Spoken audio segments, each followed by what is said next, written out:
오늘 우리에게 주시는 하나님의 말씀, 에베소서 5장 18절 말씀과 갈라디아서 2장 20절 말씀입니다. 두 절 말씀을 다 함께 한 목소리로 함께 읽겠습니다. 술 취하지 말라, 이는 방탕한 것이니 오직 성령으로 충만함을 받으라. 내가 그리스도와 함께 십자가에 못 박혔나니 그런즉 이제는 내가 사는 것이 아니요 오직 내 안에 그리스도께서 사시는 것이라. 이제 내가 육체 가운데 사는 것은 나를 사랑하사 나를 위하여 자기 자신을 버리신 하나님의 아들을 믿는 믿음 안에서 사는 것이라. 아멘. 할렐루야. 여러분 만나 뵙게 되어서 반갑습니다. 우리 거룩한 빛 운정교회 제가 두 번째인데요. 지난번에 왔을 때는 수요 예배 때 말씀을 전했습니다. 오늘 이렇게 주일 예배 때 담임 목사님 설교하셔야 되는데 부족한 저를 이렇게 단위에 세우셔서 많이 부족하지만 함께 하나님 말씀을 통해서 또 나누기를 원합니다. 우리 거룩한 빛 운정교회 세계 선교주일로 지킨다고 들었는데 특별히 하나님께서 귀하게 쓰시는 그런 복된 교회가 되기를 주님의 이름으로 축원합니다. 여러분의 삶도 하나님의 은혜로 풍성한 삶 되기를 원합니다. 교회는 계속해서 살아계신 하나님을 예배하고 하나님께서 우리 주님께서 우리에게 맡겨주신 사명을 잘 감당해야 할 줄로 믿습니다. 오늘날 교회가 해야 할 일이 무엇입니까? 하나님께 예배하는 것 그리고 선교하는 것입니다. 오늘 설교의 핵심은 교회가 이 선교의 사명을 완수하기 위해서 어떤 모습이어야 하는가, 그리고 그리스도 예수 안에서 풍성한 삶을 누리며 승리하는 그리스도인들이 되기 위해서는 우리가 어떤 모습이어야 하는가를 말씀을 통해서 나누기를 원합니다. 먼저 말씀을 나누기 전에 선교 보고를 한 5, 6분 정도 사진을 보면서 나누고 말씀을 전하겠습니다. 저희 그 히말라야 산맥이 가득한 네팔 땅입니다. 굉장히 험산 줄령이고요. 8,000m가 넘는 산이 8개가 있는 그런 나라입니다. 굉장히 험한 산악지대고요. 그 지역에서 성서 네팔, 선교 네팔이라는 그런 소망을 가지고 사역하고 있습니다. 선교 사역이 어떤 것인지 한번 잠깐 말씀드리고자 합니다. 선교의 단계에 따른 그 4가지 변화가 있는데요. 첫 번째로는 우리가 복음이 전해지지 않는 곳에 교회를 개척하고 복음을 전하고 교회를 개척하고 사람들에게, 두 번째로는 부모와 양육자의 단계로 사람들에게 말씀을 가르치고 그 사람들 영적으로 성장시키는 그런 단계로 나아가게 됩니다. 그리고 세 번째로는 이제 그들이 어느 정도 성장하게 되면은 그들과 동역하는 그런 동반자의 단계로 나아가게 되어 있고요.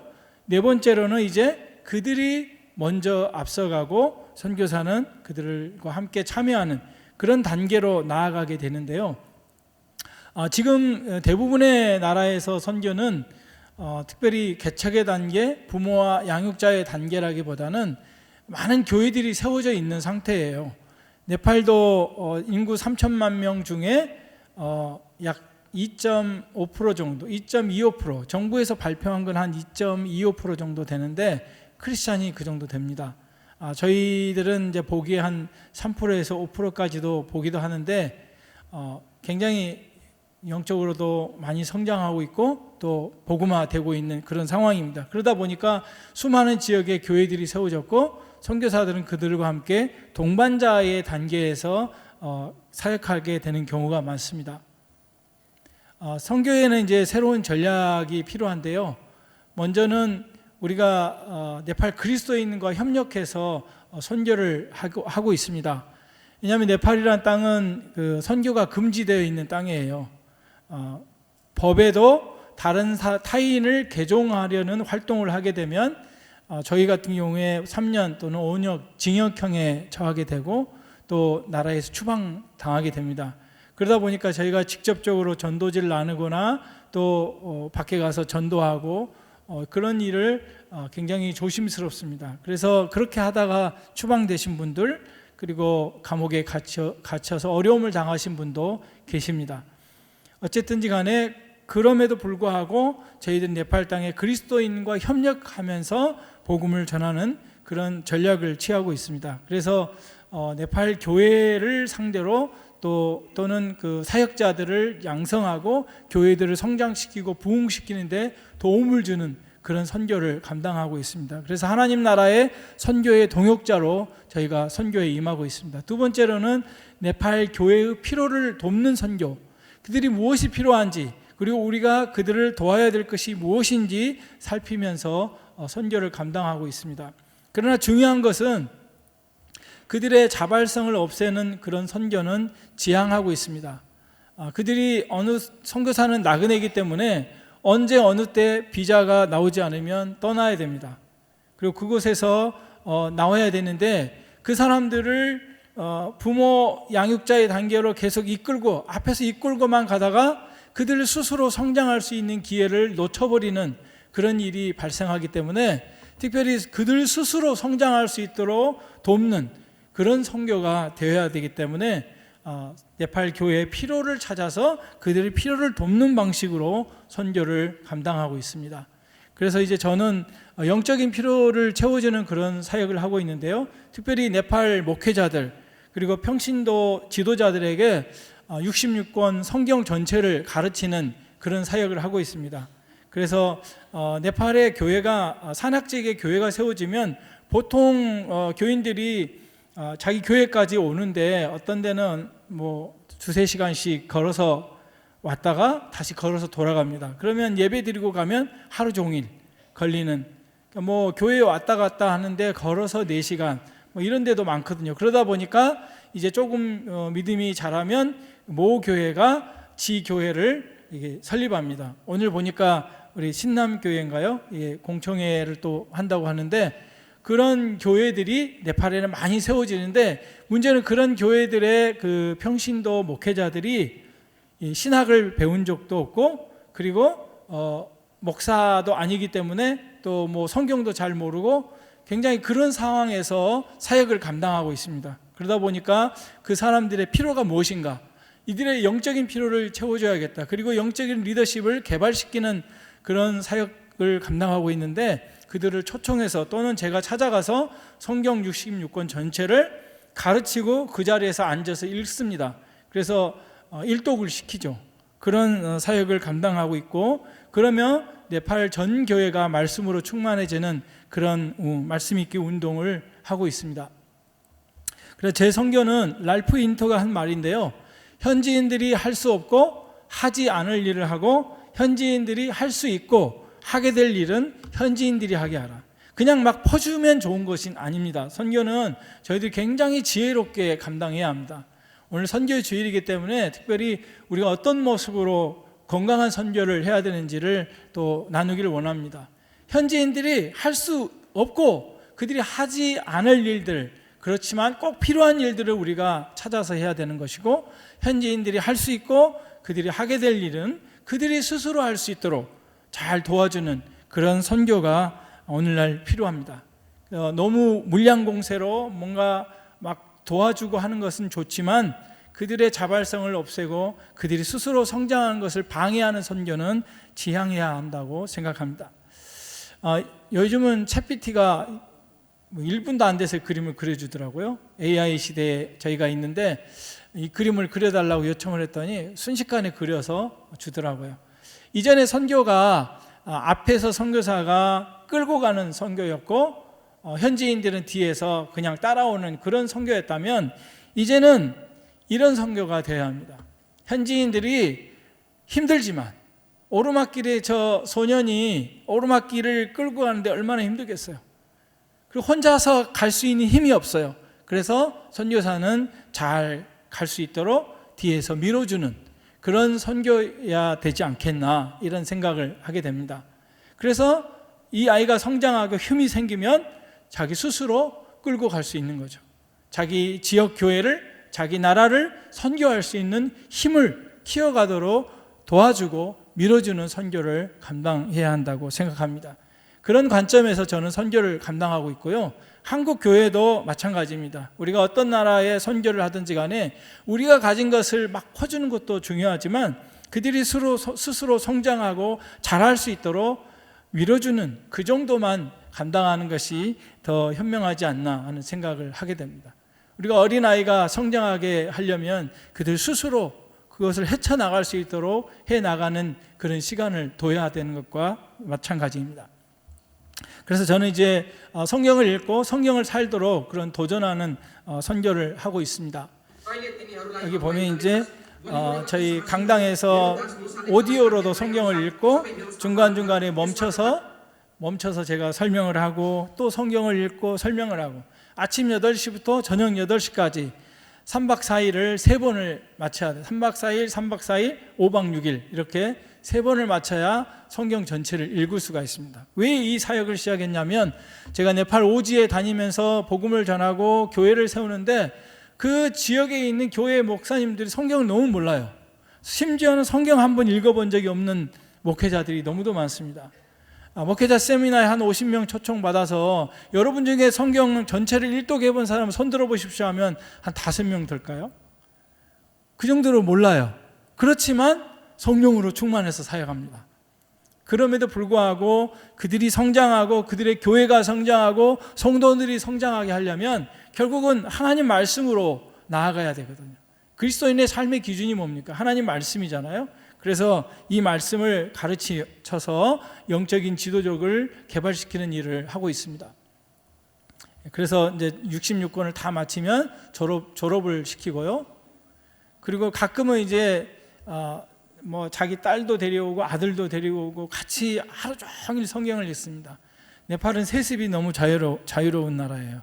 왜냐하면 그 산골 오지에 정글에 산악 지역에 아버지를 이어서 교회를 이끌어갈 사람이 없어요. 그래서 자녀들이 교회를 이끌어갑니다. 그래서 어릴 때부터 야 너는 아버지 대를 이어서 열심히 목회해라. 성경 열심히 해. 얼마나 성경을 열심히 읽는지 모릅니다. 네. 그리고 이제 저희가 오면은 카트만두까지 오면은 차비도 주고 또 식사도 다 공짜로 대접하는데 이거를 이제 저희가 받은 선교비에서 다 지원을 합니다. 그래서 되도록이면 많은 목회자들이 와서 말씀을 배울 수 있도록 그렇게 지금 훈련하고 있습니다. 그리고 이제 계속해서 졸업을 하고 있고요. 2021년부터 지금까지 계속 가르치고 있습니다. 이제 제가 네팔말로 하루 종일 네팔말로 떠들면 너무 피곤하고 힘들어서 이거 혼자서는 할 일이 아니다. 그래서 이제 제자들을 여러 명 키워서 제자들과 함께 성경을 가르치고 있습니다. 지금은 이제 제가 강의하는 것보다 제자들이 저보다 강의를 더 잘합니다. 그래서 열심히 코칭하고 가르쳐서 또 다른 제자를 세워서 다른 지역에 보내서 같이 성경을 읽고 말씀으로 살아갈 수 있도록 도전하는 일을 하고 있고요. 부족하지만 또 제가 네팔 말로 쓴 책들이 있습니다. 성경 공부 책인데 성경을 어떻게 읽을 것인지 돕는 그런 책들을 써서 같이 읽고 훈련하는 그런 훈련을 하고 있습니다. 그리고 이제 어떤 데든 저희를 부르면 저희가 찾아가서 산간벽지든 오지든 정글이든 찾아가서 그들에게 말씀을 가르치는 일을 하고 있고요. 최근에는 이제 네팔 극서부 지역에 OM의 그 전도자와 사역자들을 훈련을 해달라 요청을 받고 가서 말씀을 가르치고 온 장면입니다. 여기 보시면 네팔은 이제 네팔 지도인데요. 동서로 약 1,400km 정도 되고 남북으로 한 250km 정도 되는 그런 땅입니다. 우리나라 남북한 전체 합해서 한 3분의 2 정도 되는 면적인데 7개 주로 나눠져 있어요. 그래서 그 7개 주 중에 서쪽에 있는 지역이 아직도 복음화가 많이 안 돼 있습니다. 1%가 안 되는 지역이 많고요. 0.04%, 0.5% 이런 데도 0.001% 이런 데도 있습니다. 그래서 저 지역에 복음을 전하고 있는 전도자들, 사역자들을 또한 훈련하고 있습니다. 그리고 그 7개 지역이 77개 군으로 나눠져 있는데요. 이 77개 군에 7,785개의 교회가 있습니다. 그 교회들은 이제 큰 교회도 있지만 보통 뭐 15명, 20명 소규모의 작은 교회들까지, 가정교회들까지 합한 숫자인데 저희가 생각하기로는 그것보다 더 많지 않을까 생각이 되고 있고요. 목회자들 또는 평신도 사역자들까지 해서 10,000명 이상이 넘습니다. 그래서 저희는 이제 목표를 세우기를 이 10,000명이 넘는 평신도 목회자들 그리고 사역자들 이런 사람들에게 성경을 가르쳐서 네팔 전체가 말씀으로 부흥하는 그런 교회가 되게 하자 이런 목표를 가지고 있고, 그래서 이제 화살표를 표시해 가면서 지역 이름을 적어 가면서 교회 숫자, 교회에 몇 개의 교회에 몇 명의 사역자가 성경을 읽었다, 저희한테 훈련을 받았다, 이걸 이제 표시해 가면서 지금 이렇게 계속해서 진행을 하고 있습니다. 그래서 앞으로 이 전 지역의 말씀 읽기 운동을 통해서 네팔 교회가 좀 더 영적으로 건강해지고 견고해지는 그런 교회가 되기를 소망합니다. 여러분 기도해 주셔서 그 사역들이 잘 진행되고 있습니다. 여기 보시면 이제 그 네팔 제가 다녔던 지역인데요, 굉장히 오지입니다. 걸어서 뭐 이틀 이상을 가야 되는 그런 교회인데, 저 산중에 이런 교회들이 있습니다.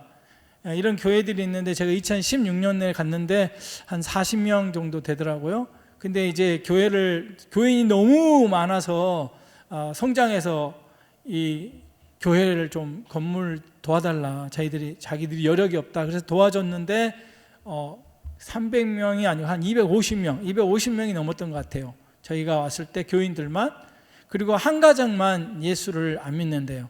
최근에 이 목사님이 전화 왔는데 성사님 기도해 주십시오, 한 가정 남았습니다. 근데 그 담임 목사님은 신학을 해본 적도 없고 평신도 목사예요. 오랫동안 예수 믿다가 어느 날 주변에서 이제 목사로 불리게 되고 그렇게 사역하는 경우가 굉장히 많습니다. 우리나라처럼 시스템을 가지고 있는 그런 것이 아니고요. 그 교회가 복음을 전하는데 성령께서 역사하셔서 이렇게 일하고 있는 모습을 봅니다. 이 교회는 방금 그 교회의 모교회예요. 이 교회에서 방금 전에 그 교회를 개척했는데 이 교회도 한 100명 가량 되는데 지금은 한 250명 정도 출석하는데, 교회 건물을 저희가 도와줬는데 계속해서 성장하는 모습을. 구릉족입니다. 구릉족. 영국의 구르카 용병들을 많이 가는 그런 종족이죠. 여기 담임 목사님도 용병 출신이세요. 90살이 넘으셨는데. 그리고 이제 저희 카트만두에 있는 교회입니다. 세화교회인데 처음에 개척했을 때는 저렇게 사방이 양철로 있다 보니까 여름에는 너무 덥고 겨울에는 너무 추워요. 그리고 이렇게 너무 허름한 곳에 있다 보니까 힌두교인들이 예수 믿으러 교회 와도 좀 잘 안 와요. 그런데 이렇게 예배당을 지어주면 많은 사람들이 교회 와서 말씀을 듣고 이렇게 예수님을 믿고 개종하게 됩니다.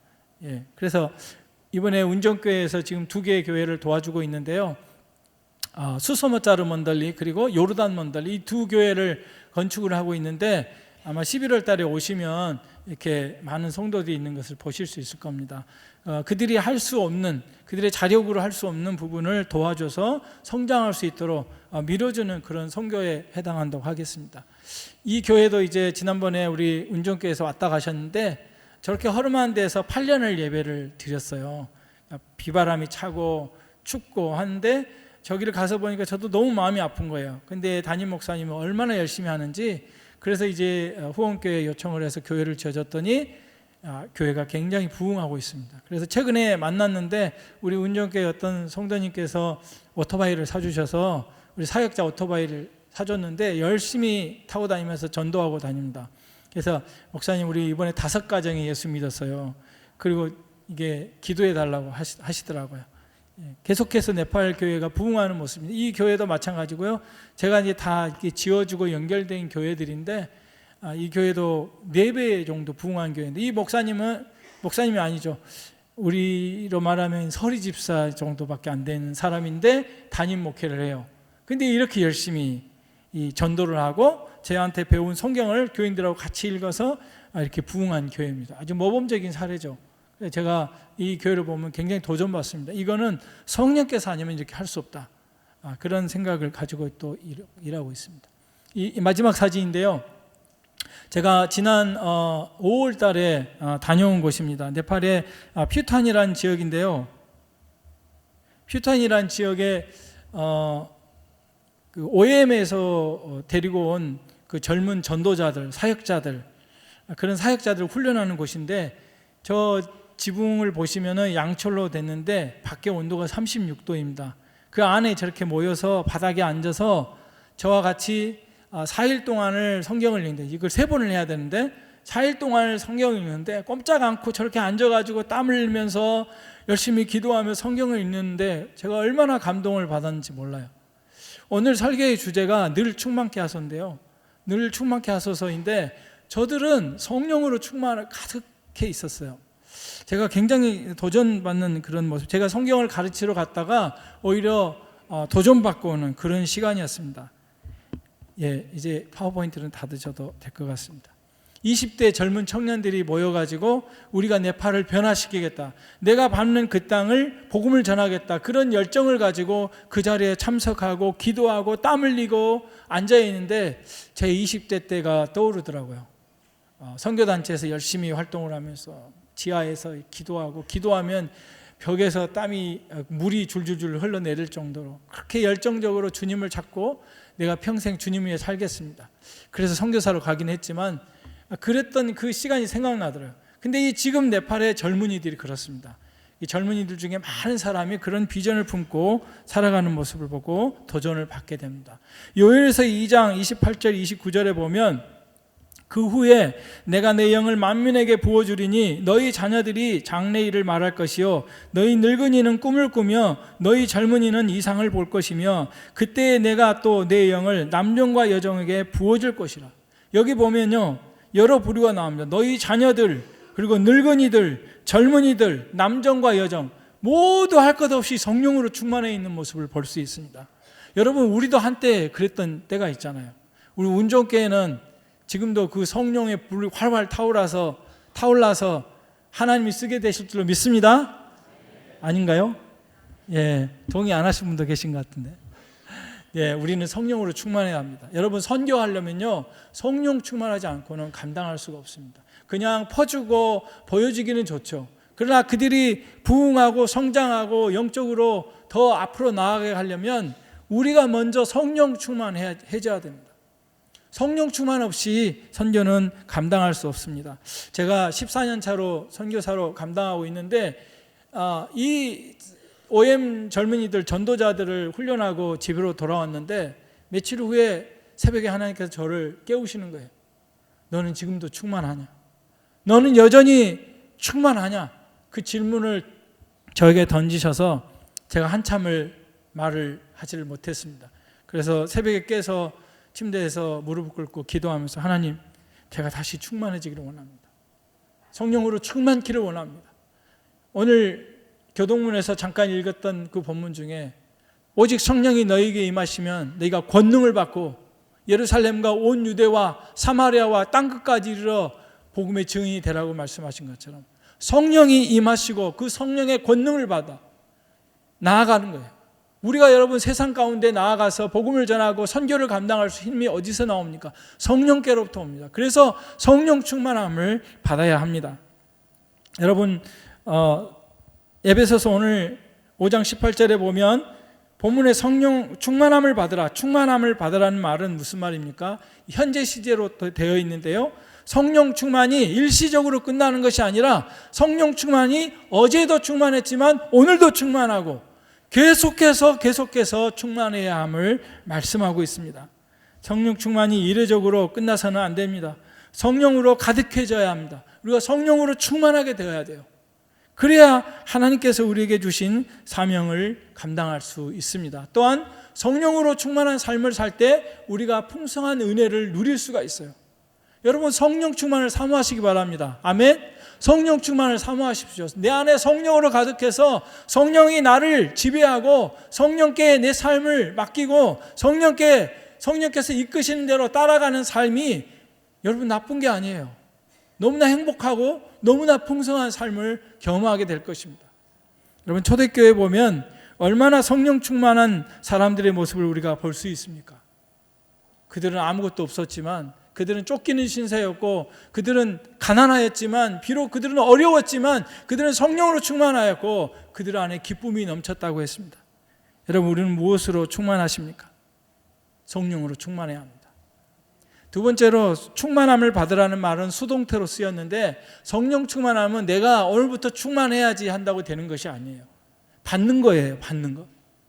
성령으로 충만함을 받으라, 받는 것입니다. 그래서 우리는 성령 충만함을 받기 위해서 성령 충만을 사모해야 합니다. 앤드류 머레이는 성령 충만이라는 책에서 이렇게 권면합니다. 나는 충만케 되어야 한다. 나는 성령으로 충만케 되지 않고서는 생활할 수 없다. 나는 충만케 될 수 있다. 나는 반드시 충만케 된다. 그렇게 선포하라고 합니다. 그리고 하나님께서는 성령 충만 주시기를 갈망하신다. 그러므로 나는 반드시 충만케 된다. 그런 확신을 가지라고 말하고 있습니다. 여러분은 매일매일 성령에 사로잡혀서 내 삶을 주님께 내어드리고 성령 충만을 사모할 때 비로소 충만이 임하는 것입니다. 성령 충만을 사모하지 않고요, 여전히 내 육신의 욕망을 부여잡고 삶의 주권을 내가 가지고 하나님의 뜻을 따르지 않는다면 내 뜻대로 사는데 어떻게 성령 충만할 수 있겠습니까? 주님 뜻대로 살고 복음으로 충만하고 예수로 충만하는 그런 사모함이 없는데 어떻게 충만할 수 있겠습니까? 성령 충만을 사모하려면 내가 그리스도와 함께 죽어야 합니다. 갈라디아서 2장 20절입니다. 성령으로 충만함을 받으려면 내가 죽고 주님이 사는 삶이 되도록 해야 합니다. 내가 그리스도와 함께 십자가에 못 박혔나니 그런즉 이제는 내가 사는 것이 아니요 오직 내 안에 그리스도께서 사시는 것이라. 이제 내가 육체 가운데 사는 것은 나를 사랑하사 나를 위하여 자기 자신을 버리신 하나님의 아들을 믿는 믿음 안에서 사는 것이라. 내가 죽고 주님이 살게 해야 합니다. 그런데 내가 살고 내가 살면 주님이 죽게 되는 거예요. 내가 죽고 내 안에 주님이 살면 내가 성령에 따라 살게 되고 육체의 욕심을 따라 살지 않게 되는 것입니다. 성령 충만은 내가 죽고 주님이 내 삶을 주관하시고 주님께 맡겨드리는 삶인 것입니다. 마지막으로 성령 충만함을 받으라는 것은 명령형으로 쓰였습니다.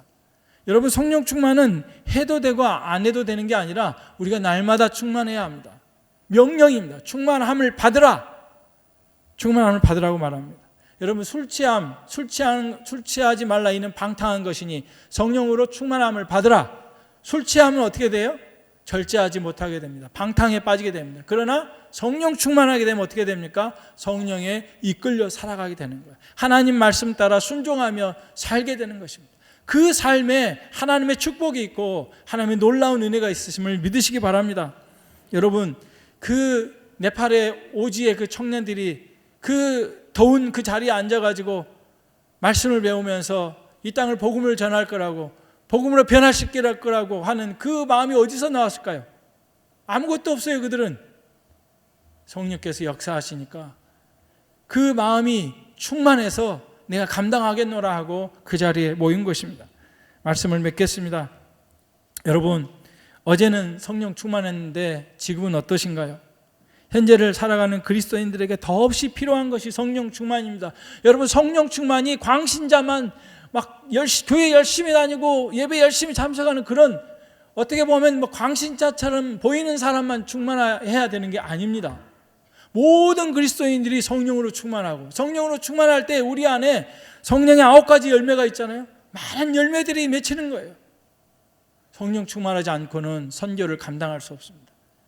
선교 주일에 우리가 선교를 시작하기 전에, 뭔가 하기 전에 우리 자신이 먼저 성령으로 충만해야 합니다. 그럴 때 우리가 선교를 감당할 수 있을 것입니다. 사랑하는 성도 여러분, 주님이 물으십니다. 저에게 물었던 질문을 똑같이 질문하실 겁니다. 너는 지금도 충만하니? 너는 여전히 충만하니?